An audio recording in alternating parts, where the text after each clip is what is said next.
Ever since I played my first Elder Scrolls game, I've been fascinated by all the different races you can come across in the lore. I remember reading about the Sload, for example, and wondering how they would actually look like, sound like, and behave like if you could meet one in-game. Or the Dreg, and yes, that's how you're supposed to pronounce that word. Discovering that they aren't just primitive crab octopuses patiently waiting to be slaughtered, but actually sentient beings with their own culture, their own complex life cycle, and a rather deep, dark, and delightfully disturbing rabbit hole of a backstory. And while it's always fascinating to dive into obscure books, expanded lore, and tiny hidden details tucked away in some forgotten corner of Tamriel, I started wondering which races are actually mentioned in the game's voice lines, because apparently voice lines and their analysis are my thing now. What can we learn about these races purely from what we can hear in-game? Which names are actually spoken aloud? And perhaps most importantly, how in Oblivion are we supposed to pronounce some of the more obscure ones? That's roughly what I want to cover in this video, and in a few upcoming ones. I'll be combing through the voice lines, looking for examples of different pronunciations of the various races, some of which have multiple names, and highlighting the relevant parts of their lore along the way. Or as an homage to an incredible creator and human being who unfortunately left us recently. In this series of videos, we will investigate, curate, speculate, hypothesize, theorize, and quite often simply highlight and discuss cool, interesting, and hidden things that can be found within the voice lines of the Elder Scrolls games. Part 1, because believe me, you do not want all the races in a single video, that would be far too long and I'm not Patrician TV, will focus on the races of man. At least the ones whose names were uttered in at least one voice line. And since they affected so many other races in one way or another, or were themselves affected by them, I think we need to begin with the Nedes. After all, when discussing the ancient races of man, this is quite literally a need-to-know basis. Ugh. More accurately, the Nedic peoples, because Ned does not seem to describe one single, neatly defined race in the same way that Nord or Breton usually does. It is more of a broad label for several early human peoples who lived across Tamriel during the Merethic and the First Era. The Nedic peoples were the ancient ancestors of our human kin here in Tamriel. Depending on the source, they are connected to the Proto-Cyrodiilians, the ancestors of the Bretons, the early human peoples of Hammerfell, and possibly even vanished human populations in places like Morrowind. We were also different. Before we became the Nord, we were Nedes. Some sources blur the lines between the Nedes and early Admorans, and in some cases, the ancestors of the Nords are described in Nedic terms. But that does not mean every Ned was simply a Proto-Nord, or that every later human culture comes from the same tidy starting point. A better way to think of the Nedes is probably as a collection of early human cultures spread across different regions with different customs, different histories, and almost certainly very different fates. A more obscure topic, certainly. In ancient days, the Nedic tribes marched and plundered across the land. We call their descendants Nords. Even then, they were fearsome warriors who lusted for conquest. In some Dunmeri accounts, Nedic tribes appear as invaders in ancient Morrowind, marching into lands held by the Chimer, so the Nedes are not always portrayed as victims or peaceful settlers. Sometimes they are remembered as raiders, conquerors, and enemies.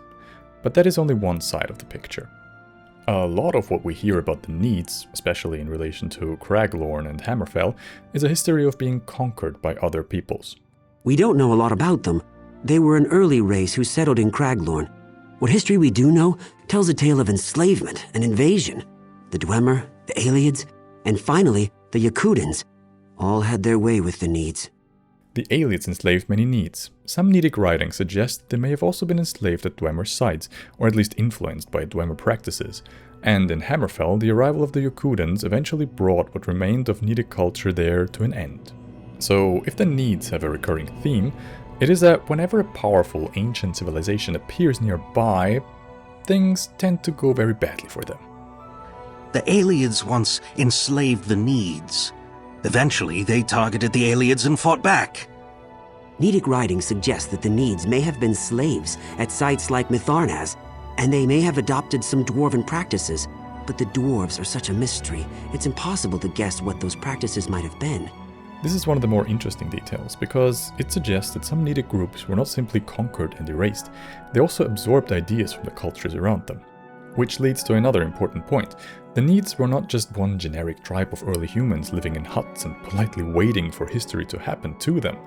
Some of their ruins suggest something much more developed. This is Skyreach, the greatest of the Nedic cities. It proves that the Nedes weren't all just simple farmers and uncultured barbarians as the histories would have us believe. The construction is incredible, spanning the entire Dragontail Mountain. Skyreach is probably the best example of this. It shows that at least some Nedic cultures were capable of large-scale architecture, complex city building and advanced engineering. So while later histories may reduce them to barbarians, the ruins tell a very different story. Many believe the Nedes were barely more than barbarians, but ruins like this prove otherwise. Don't underestimate their cleverness. The Nedes were ancient, and much about them is lost, but ancient does not mean primitive. Especially in the Elder Scrolls, where half of the time the older something is, the more absurdly impressive it becomes. And in Craglorn in particular, Nedic culture seems to have had a strong connection to the stars. The Nedes apparently followed a variety of customs and religious practices, adapting to whatever invaders were currently overwhelming them. One of those customs was star worship. The Skystone amulet was a symbol of the priestly office. The Duraki Nedes of Hammerfell and Craglorn are especially associated with the cult of the stars, the constellations and the celestials. Though, even here, the Nedes were not religiously uniform. Well, that's where things get truly strange. Seems that this place was built by Nedes, the ancient people who settled Craglorn before the Yakudans. We don't know a lot about the Nedes, but it seems like these particular ones worshipped Nereids. And yes, Nereids, by the way, also called sirens, water spirits or water nymphs, are mer-like feminine water spirits that live near bodies of water. They're often associated with an angelic but transfixing melody, the classic siren song. So we have star-worshipping Nedes, possibly Nereid-worshipping Nedes, Nedes influenced by Dwemer practices, Nedes enslaved by Aelids, Nedes fighting Chimer, and Nedes who eventually disappeared into later human populations. The Nedes are not a playable race, and by the time most of the games take place, they are long gone as a distinct people. But their descendants, ruins, and cultural traces are everywhere. They may have vanished from the stage of history, but they left behind more than enough ruins, records, and riddles for us to continue this particularly needless investigation. But we need to move on to the next race now. Next up, the Bretons. Before we get into the serious lore, let's first hear how the games introduced them. And for that, we turn to Velindreth, the charming Dwemer we meet at the beginning of Oblivion, who did his very best to drag some of Morrowind's rampant racial hospitality back into Cyrodiil. Pale skin, snotty expression. You're a Breton, the masters of magicka, right? You're nothing but a stuck-up harlot with cheap parlor tricks. Go ahead, try your magicka in here. Let's see you make those bars disappear. No? What's the matter? Not so powerful now, are you, Breton? Buried beneath the prison cell prejudice is the first major Breton association, magic. And Skyrim adds the other half of the stereotype, court intrigue. You from Daggerfall, Breton? Fleeing from some court intrigue? So with just those two clips, we already have the popular image of the Breton. A magically talented human from High Rock, probably involved in politics, probably connected to nobility, and almost certainly standing somewhere dangerously close to a succession crisis. The basic origin is this. Bretons trace their ancestry to the Nedes of High Rock and the Aldmer, especially the Direni. Over time, those mixed human-elven descendants became a recognizable people of their own. We Bretons trace our ancestry to Nedes and elves who intermingled during the early history of High Rock.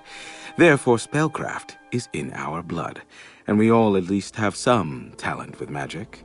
Bretons are usually counted among the races of men, but their ancestry is not purely human. They are a hybrid people, descended from both men and mer. And that is reflected even in the name. Breton is linked to the Elnofex word beratu, meaning half. Fittingly, they can also be referred to as Manmer or Manmuri.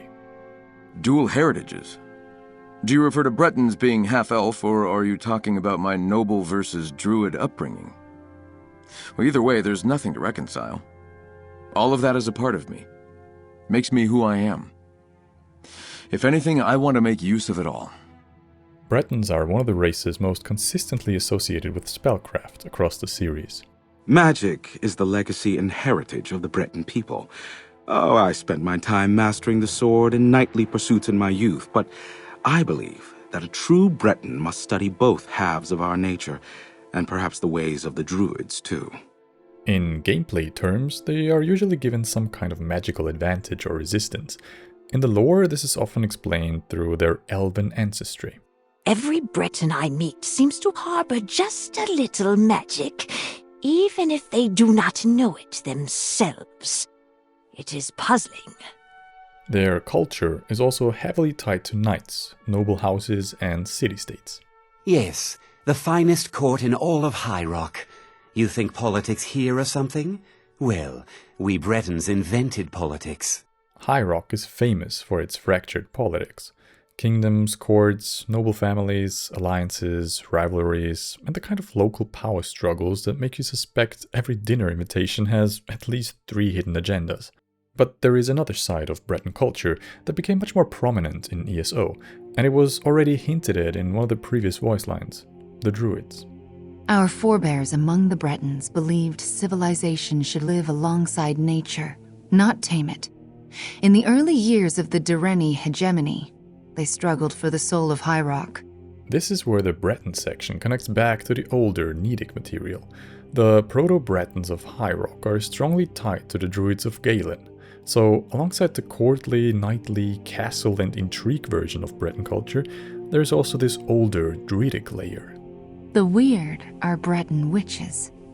They follow teachings and practices that share a common ancestry with the Druids. Whereas we left the mainland, they remained behind to safeguard the forests of High Rock. The Weird are a good example of that. And yes, that is a very weird name. There are Breton witches connected to the older Druidic traditions, but unlike the Druids who left the mainland, the Weird remained in High Rock and continued protecting its forests.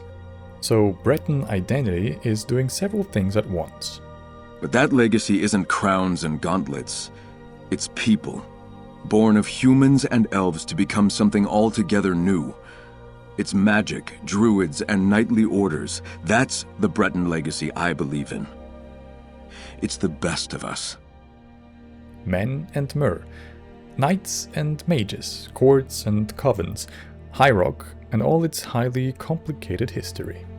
After the Bretons, the next group that makes sense to cover is the Reach folk, or Reachmen, depending on who is speaking. They are a human people native to the Reach, the mountainous region between Skyrim and High Rock. And like the Bretons, they are tied to a mixed background with connections to men, Mer, and depending on the sources, possibly even something Daedric. So they are close enough to the Bretons that the two are often discussed together, but distinct enough that treating the Reach folk as just wild Bretons would be a serious overreach. The Reach folk possess a distinct culture that you'll see during your time here. They also enjoy the same capacity for virtue and evil as Bretons, Nords, and the other peoples of Tamriel. Animal skins don't make one a barbarian. Actions do. This is probably the best place to start, because the Reach folk are often viewed from the outside. To the Nords, they are usually savages, witches, rebels, or forsworn. To Bretons and Imperials, they are often treated as hostile tribes on the edge of civilization. But that is an outsider's perspective, and as usually in the Elder Scrolls, the outsider's perspective is not necessarily wrong in every single detail, but it's usually very incomplete. Reach folk are many peoples, each following their own paths. We're more like a quilt crafted by many hands, each with their own design, than a wool blanket of one colour. There are many clans, each with its own customs, leaders, gods, bargains, taboos, and grudges. Some clans are openly hostile to outsiders. Others are more pragmatic. Some follow hag ravens. Some fear them. Some worship one set of spirits more strongly than another. So when we talk about the Reachmen, we are really talking about a whole collection of related peoples. Reach folk have a saying. Anyone can be a king in the Reach. No one can be a king of the Reach. Reach folk society is deeply clan-based. Leaders exist, of course, but centralized rule is another matter. A chief might call himself a king, an ard, a speaker, or something else depending on the clan, but the idea of one true sovereign ruling over all Reach folk is something that many of them instinctively reject. Now, don't get carried away. In case you haven't noticed, Reach folk don't bend their knees lightly. We'll give our loyalty to the Ard because we chose to, not because he demands it from us. And we'll be watching him. One concept that ESO brings into sharper focus is the Vadeshran. It's what the Reach folk call their lore keepers. They don't have a written language, so they remember history through stories and songs. Much of Reach folk history is preserved orally, through stories and songs rather than written records, which also makes the outside perspective even more dominant in the games. If other cultures are the ones writing most of the histories, then the Reach folk are often being described by the very people who conquered, feared, and misunderstood them. Religion is another place where the outsider perspective becomes obvious. Lork, known as the Spirit of Man, the Mortal Spirit, the Sower of Flesh, and the Lord of Mortals, is the Reach folk interpretation of Lorcan, the creator, trickster, and tester deity who appears in some form across many Tamrielic mythic traditions. Reach folk never utter the name of Lork in prayer, for his part in our story ended long ago. Some call him the Lord of Mortals, and claim that his sacrifice is the reason we live at all. And while we live, Hircine guides us. Reach folk religion is often Daedric, but it's not the simple evil cult way the games sometimes imply when you run into a hostile Forsworn in a cave. Hircine is especially important, not just as a god of hunting, but as a guide for survival in a harsh land. And Namira is also understood differently. You know her as Namira, and yes, she is a spirit of death. Your soft priests in their stone houses see her as a fearsome spectre, fools that they are.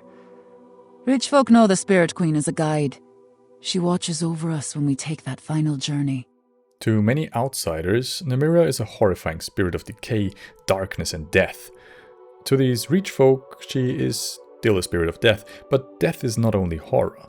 It is also passage, transition, and guidance at the end of life. That does not make Reach folk religion safe or comforting in the Imperial chapel sense, but it does make it more complex than barbarians worship evil gods. And then, of course, we have the Briarhearts. Becoming a Briarheart is considered a sacred, worthy tradition to the Reach folk. If done appropriately, it's not inherently evil. The ritual replacement of a warrior's heart with a briar is not just a body horror for the sake of it. At least for many Reach folk, it is a sacred tradition tied to power, sacrifice, and warrior status. The briar itself comes from the poison seeds of Briarheart trees. So the Reach folk are not simply Bretons but wilder, and they are not just the forsworn enemies you fight in Skyrim's caves and ruins.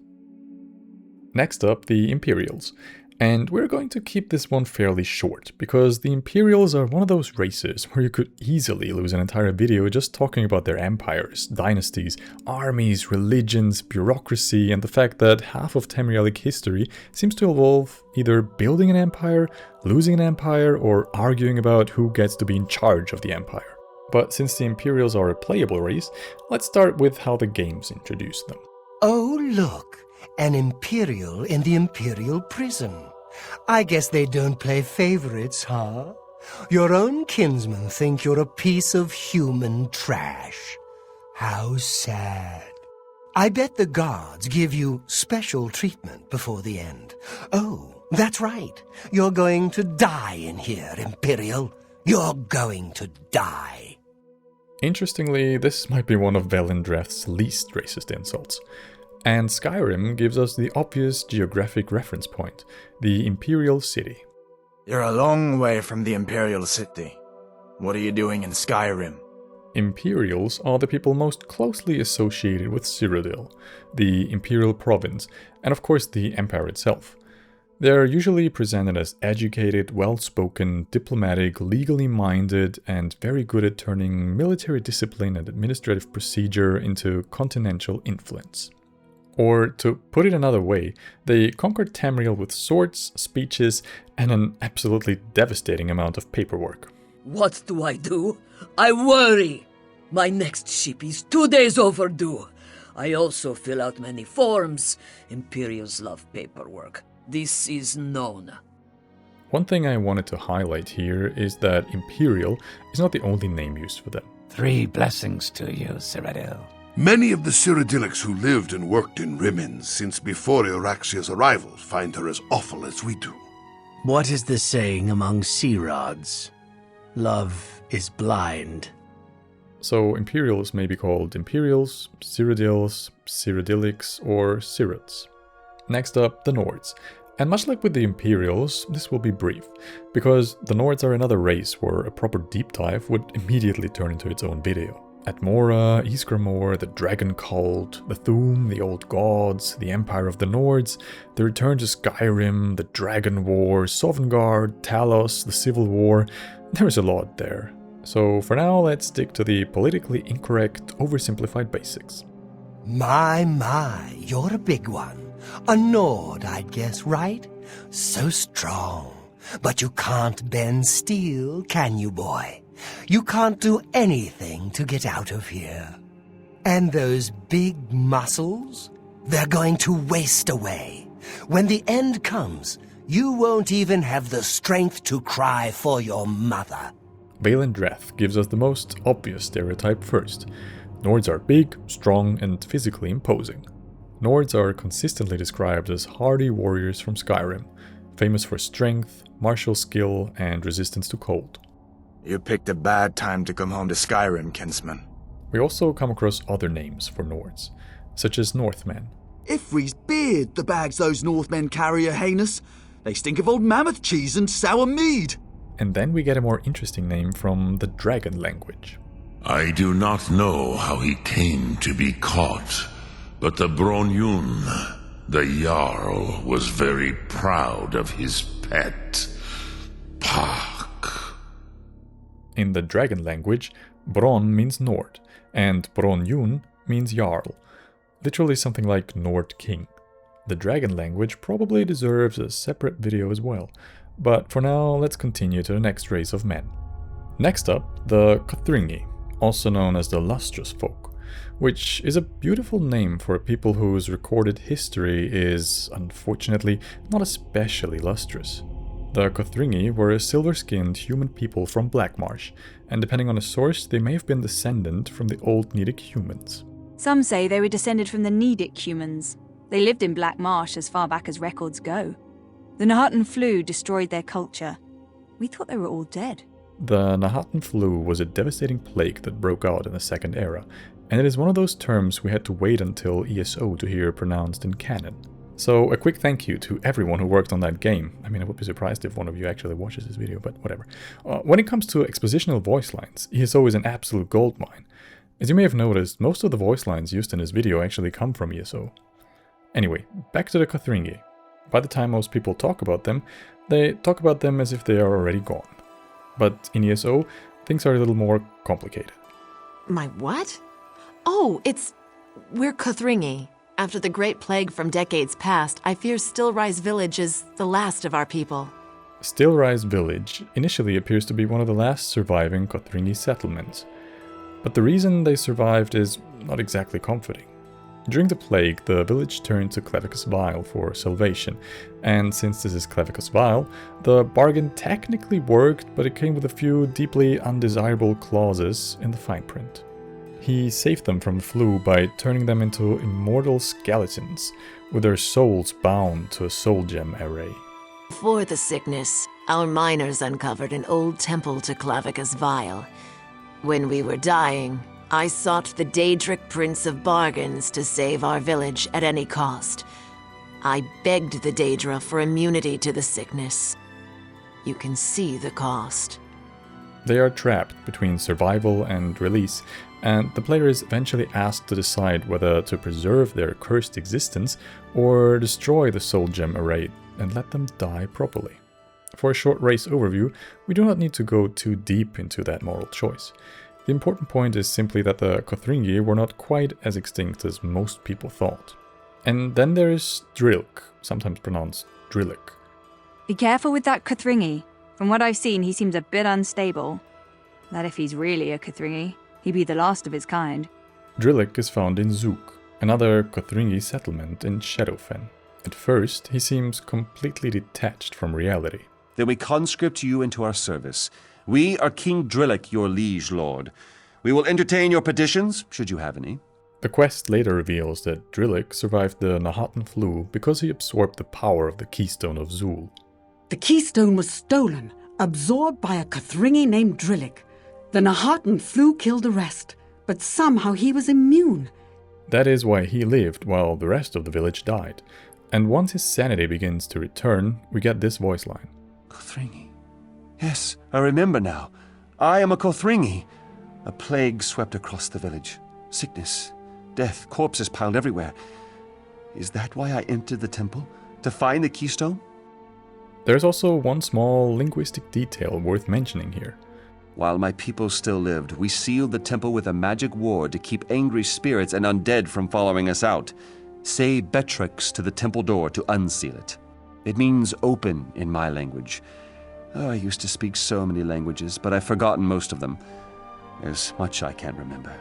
That is a valuable little bonus. Not just the race name spoken aloud, but an actual surviving fragment of the Kothringi language. After the Kothringi, we finally move on to the last major playable human race we have not yet covered, the Redguards. And they are important here because, unlike most of the human groups we have talked about so far, the Redguards do not trace their main origin back to the ancient Nedic peoples of Tamriel. They come from somewhere else entirely, Yokuda. But before we get into that, let's do the usual introduction from our friendly neighborhood spiteful man, Balin Dreth. Wake up, Redguard. Ah, there you are. How do you like your cell, huh? Roomy enough for you? I can't even imagine what it's like for you. No more sunshine, no more open seas, just a box and a dirty beam of light for the rest of your life. Bet you're glad it won't last long, huh? Oh, didn't you know? No one ever leaves this prison alive. You're going to die in here, Redguard. Die. Balin Dreth's version focuses on open seas and sunshine, which is at least more geographically observant than some of his other insults. Still horrible, obviously, but observant. What are you doing here, Redguard? You a sellsword? A sailor from Stros Mekai? And Skyrim gives us the common stereotype much more clearly. Redguards as sailors, sellswords, travelers, and people from Hammerfell or places tied to Yokudan settlements like Stros Mekai. The Yokudan people are ones we Redguards share ancestral ties to. They hailed from the land Yokuda, separate to Tamriel. Sadly, along with it, sank too their more advanced creations and ideals. After the destruction of Yokuda, the Yokudans came to Tamriel in waves. And one of the most important of those waves was the Ragada. That was the name of our Yokudan ancestors during the exodus from our ancient homeland. After Yokuda sank beneath the waves, they sailed here in search of a new home. Their coming was not peaceful. You see, the term Ragada means warrior wave. The Redguards are exiles, yes, but they're also conquerors. They arrived with a highly developed martial culture and violently reshaped the region they settled in. Which also connects back to the Nedes from earlier, because the Ragada displaced or destroyed many of the older human populations of Hammerfell. This is a good place to bring up Hammerfell itself. Hammerfell is not exactly an easy place to build a civilization. Much of it is desert, harsh coastline, dry mountains, and whatever the Elder Scrolls 6 eventually decides to retcon there. If you need proof of a Redguard's tenacity, just look at Castle Sentinel. Can you imagine forging a thing of that scale and beauty in such a wasteland? Then, of course, there is the sword. The Sword Singers are legendary. They were a group of Redguard swordmasters, wiped out in the First Era by the Yokudan Emperor Hira. The Sword Singers are one of the most important pieces of old Yokudan and Redguard lore, and tied to that tradition is the Shihai. The Shihai. A It's a sacred and private thing to a Redguard. The Shihai is usually understood as a spirit sword, or a sword formed through the soul of the wielder. Tuwaka tells me that you are bound to the greatest of Redguard virtues, honor and loyalty. That line gives us another important piece. Redguard values. Honor and loyalty come up repeatedly, along with courage, martial discipline and duty. And Tuwaka himself is one of the major Yokuden gods, strongly associated with the dead and the afterlife. Which brings us to another very important Redguard cultural trait. My people hold a deep reverence for the dead. Necromancy that desecrates our ancestors is abhorrent. Yet even so, many Redguards would rather be cut down by what a necromancer summons than raise a hand against the sacred dead. This also helps explain why Redguard attitudes towards certain kinds of magic can be complicated. Do not stare so, warrior. Though Redguard mages are rare, we do exist. Redguards are often portrayed as suspicious of magic, or at least much more comfortable with steel than spellcraft. The origin of the giants are unclear and sometimes disputed. Although their tapered ears resemble those of Myr, some scholars believe they actually share an ancestral relationship with the Nords through the Admorans. And since the USP classifies them as men on that basis, I'm going to include them as the last human race in this video. Giants are described and depicted as enormous humanoids found especially in Skyrim and nearby regions, often living alongside mammoths, and in many cases living quite peacefully. We sometimes hear about attacks against lone travelers, but the giants mostly keep to themselves. I've never heard of them attacking a settlement before. Really? That's unusual. Normally the giants keep to themselves. Under normal circumstances, giants are dangerous, certainly, but they're not usually aggressive without a reason. Giants don't usually cause problems like this, but these ones are stirred up for some reason. Giants are territorial under the best of circumstances, and this disease has only increased their hostility. The usual pattern is territorial rather than mindlessly violent.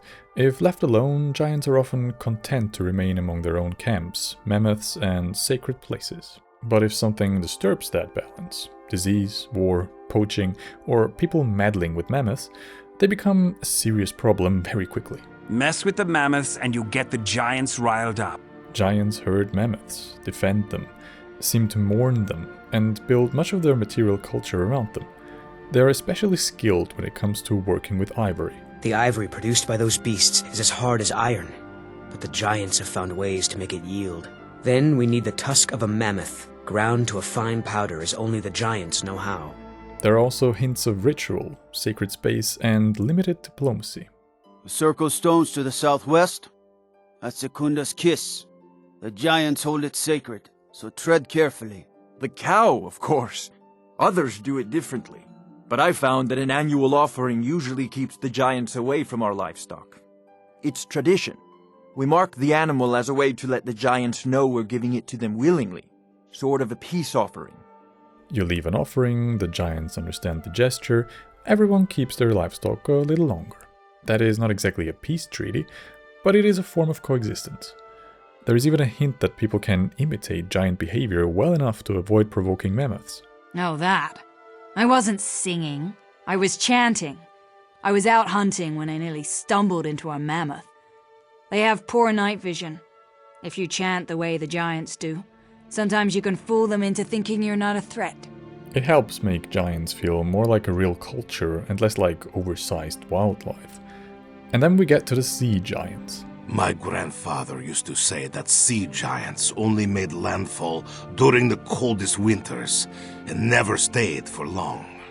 They'd slaughter and pillage, then vanish in the ice and fog. If mainland giants are reclusive, sea giants are their much worse relatives. They're not simple like the giants on the mainland. No, they've got a cunning to them. Skins as blue as a frost-bitten toe. And as far as their temper goes, I've met sharks with a kinder disposition. Mainland giants are usually treated as primitive but predictable.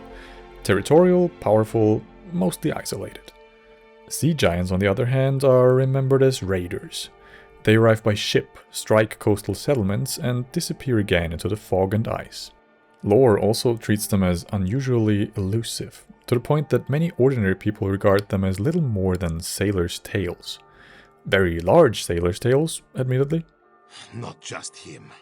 Sea giants and their howling half-kin. I'd heard tales of sailing giants, sure, but I never thought they were true.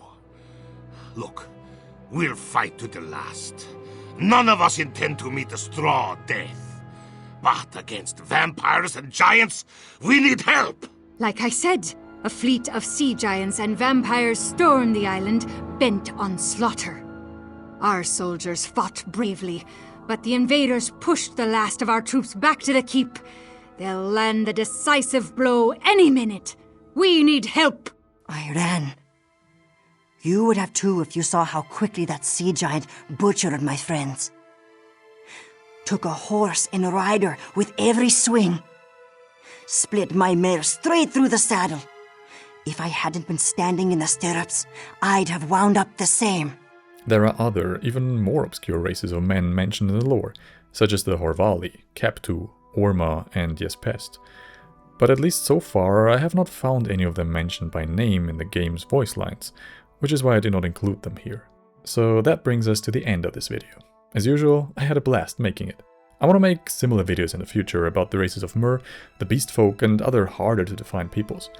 I do not know how long those will take, because there are also many other voice line topics I want to analyze, including the Dunmeri language. And on top of that, I'm currently working on a major update to the Diverse Voices mod that I released for Morrowind. The update will significantly improve the quality of the voices and add several new ones, bringing the total number of added voices to over 100. So stay tuned for those videos and updates. And thank you so much for watching.